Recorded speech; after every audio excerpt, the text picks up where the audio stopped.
Então, vamos ao resumo, né, sobre pleiotropia e interação gênica.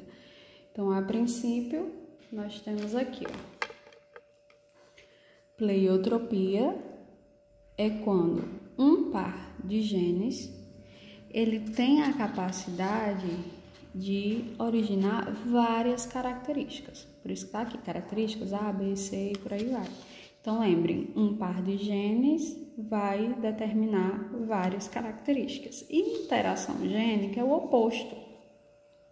Dois ou mais pares de genes vão determinar apenas uma característica.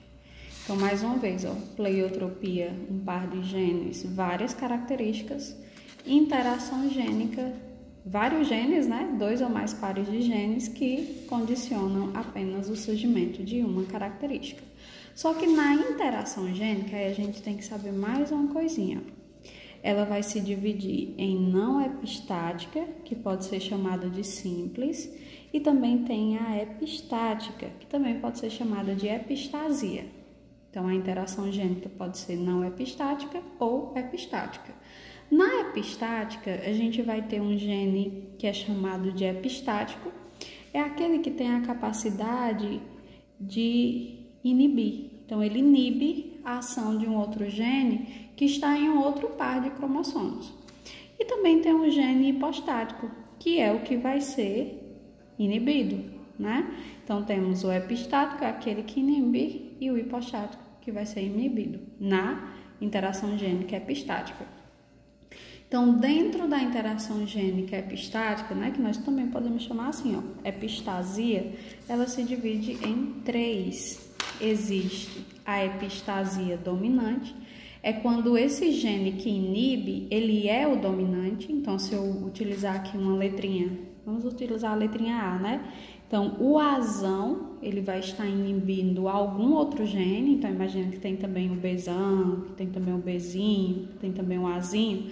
Então, esse dominante vai inibir outro ou outros genes. Existe a epistasia recessiva. Aqui, quem vai inibir vai ser o recessivo, que tem que estar em dose dupla, né, para conseguir inibir.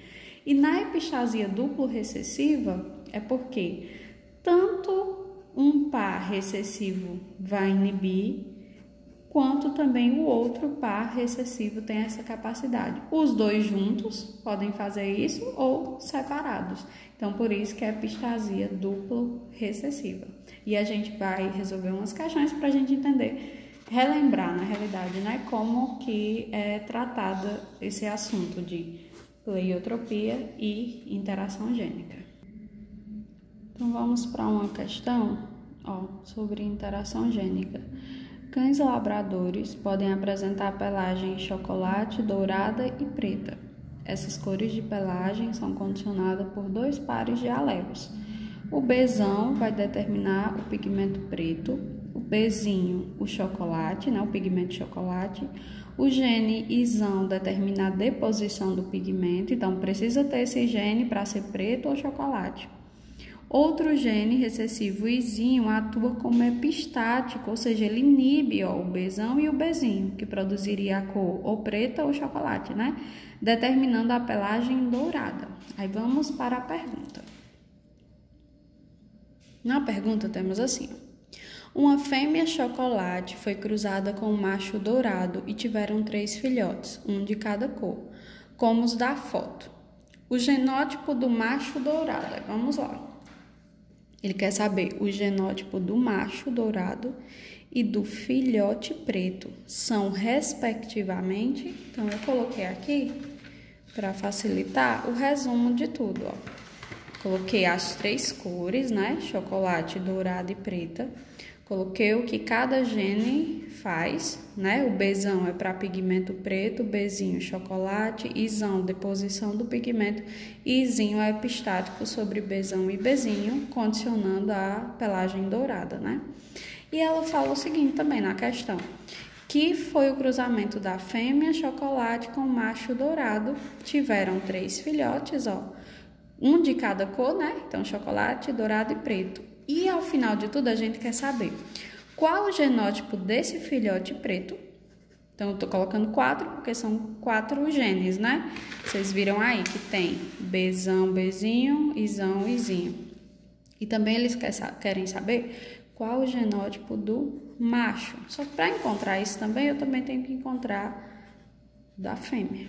Então, vamos pensar. Ó, primeira coisa, a gente vai olhando toda a calma do mundo.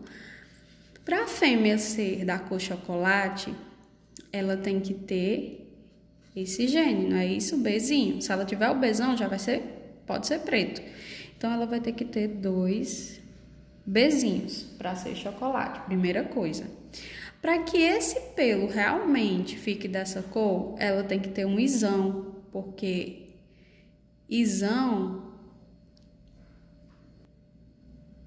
porque o Izão, ele vai determinar a deposição dessa cor, do pigmento. Então, eu tenho que colocar aqui, ó. Por enquanto, é o que eu sei.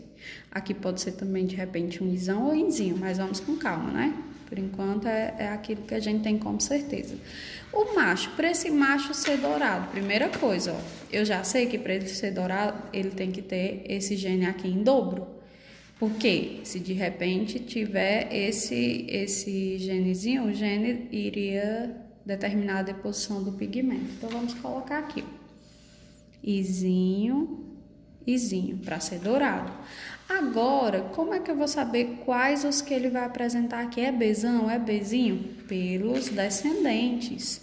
Gente, se eles tiveram um cachorrinho da cor chocolate dourado e preto, eu consigo agora determinar. Por quê? Vamos analisar o seguinte, ó. Para ter um cachorrinho chocolate e um preto, chocolate, a mãe tem um Bzinho aqui, mas o macho também tem que ter, para se unir esses 2 Bzinhos e o indivíduo nascer da cor chocolate. Então, eu já descobri mais um gene do macho, né? E para ser preto eu não vi que tem que ser o Bzão, né?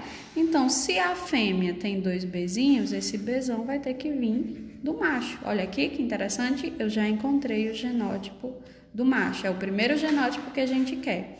Só para finalizar o da fêmea, eu tenho que pensar assim, se também nasceu um dourado, então, ó, se vai vir um Izinho do macho, o outro Izinho tem que vir da fêmea. Só que eu não tô querendo o genótipo da fêmea, né? O macho a gente já encontrou. Agora vamos pro preto. O filhotezinho preto, a gente tem que pensar o seguinte, ele tem que ter pelo menos um Bzão. Só que olha o que ele herda da mãe, ó. Do pai ele pode herdar o Bzão, mas da mãe é sempre um Bzinho. Então, eu vou colocar um Bzinho aqui. Outra coisa que a gente vai ver. E para ser preto, ele tem que ter pelo menos esse Izão, né? E do pai, ele vai herdar esse Izão da mãe, né? Que só ela que tem. Mas do pai, ele vai herdar o Izinho. Então, eu também encontrei o genótipo do preto. Agora, vamos procurar aqui, ó. Qual que vai ser o macho? Bzão, Bzinho, Izinho, Izinho. Ó, nós temos a letra C e a letra A. E o filhote preto, Bzão, Bzinho, Izão, Izinho. Bzão, Bzinho, Izão, Izão. Já tá fora. Bzão, Bzinho, Izão, Izinho. Então, letra A. Então, é sempre nessa mesma lógica que se resolvem essas questões. Tanto de interação gênica, que foi o que a gente resolveu, e com relação também à pleiotropia, né? Sempre vai dar todo o enunciado, vai dar as explicações para você encontrar o raciocínio da questão. Por exemplo, aqui, ó, mesmo que seja uma interação gênica simples, né, que é não epistática, porque aquela da questão que a gente resolveu era a epistática, né, mas mesmo que seja não epistática, também todas as informações estarão na questão, né? A diferença é que não vai estar um gene inibindo o outro, como nesse caso aqui, ó, da crista, né, dos galináceos. Nós temos aqui os genes que condicionam, ó, cada tipo de crista. E na questão ele vai estar dizendo tudo isso direitinho, só para você armar, né, e desenvolver, usar o seu raciocínio para chegar a uma determinada conclusão.